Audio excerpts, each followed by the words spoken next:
তো এটা মূলত থাই ফুড, তার জন্য থাইল্যান্ডের পতাকাও দেওয়া আছে।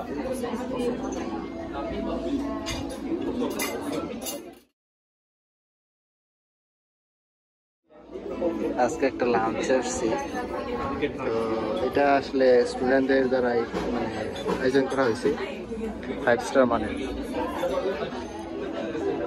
পানি ডালার সময় জিজ্ঞেস করতেছে যে পানি কি হট না কোল্ড, কোনটা চাই। আমি নিছি কোল্ড, সবাই কোল্ড ওয়াটারই নিছে, কিন্তু কেউ চাইলে হট ওয়াটারও নিতে পারে। কোন সাইডে খাম ওটাই বুঝতেছিলাম না, মানে এটা হচ্ছে বাম সাইডে, এটা ডান সাইডে, পরে বললো যে না রাইট সাইড। এটা সবাই কনফিউজ ছিল তো কোন সাইড এটা নেবে। এটা হচ্ছে অ্যাপাটাইজার। স্যার বলতেছিল যে আসলে 5 স্টার হোটেলে বড়লোকের জন্য আসলে খাবার, আর বড়লোকদের খাবার আমাদের জন্য এনাফ না, অল্প খায় আমাদের জন্য এনাফ না এটা খাবারটা। পুরো আইসক্রিম।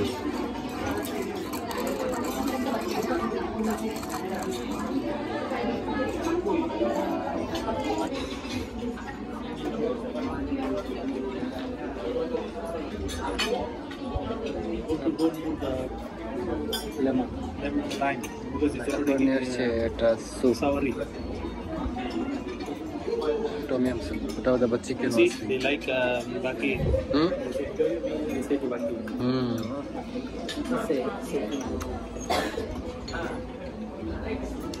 মেইন কোর্সে দুইটা জিনিস আছে, একটা হচ্ছে থ্যাংক ইউ। মেইন কোর্সে দুইটা মানে আইটেম, এটা হচ্ছে ফিশ আর এটা হচ্ছে চিকেন। তো আমি ফিশ নিছি আর স্যার এনেছে, স্যার মানে এই স্যার আর এই নিচে চিকেন, আমরা দুজন নিছি ফিশ। তো এটা মূলত থাই ফুড, তার জন্য থাইল্যান্ডের পতাকাও দেওয়া আছে।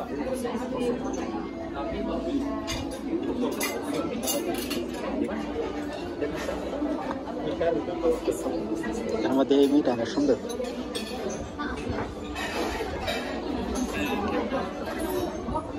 For you? Tea. Green tea. I can say black coffee.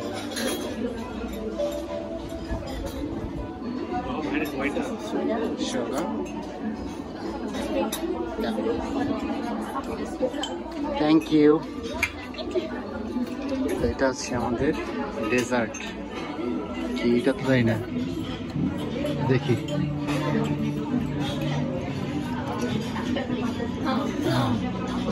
ভিতরে জেলির মতো জেরেস।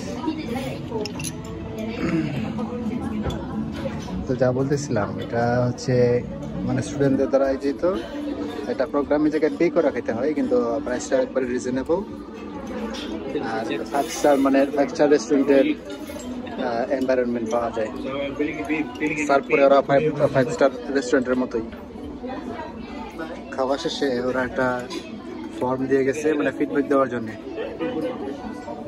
এই জায়গায় এটা কমেন্ট করা যাবে।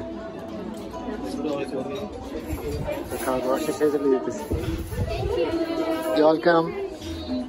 খাবারের আয়োজন করছিল বাংলাদেশি টাকায় 500 টাকা, 500-600 টাকা হবে, 500 টাকার মতো পার পার্সন। তো মোটামুটি সস্তায়, কিন্তু কোয়ালিটি ছিল 5 স্টার মানের, খাবার কোয়ালিটি এবং সার্ভিস 5 স্টার মানের। তো একটা ভালো এক্সপিরিয়েন্স। তো এই জায়গায় মোস্টলি লেকচারার আর স্টুডেন্টরা আসছে আর কি খাওয়া দাওয়া করতে।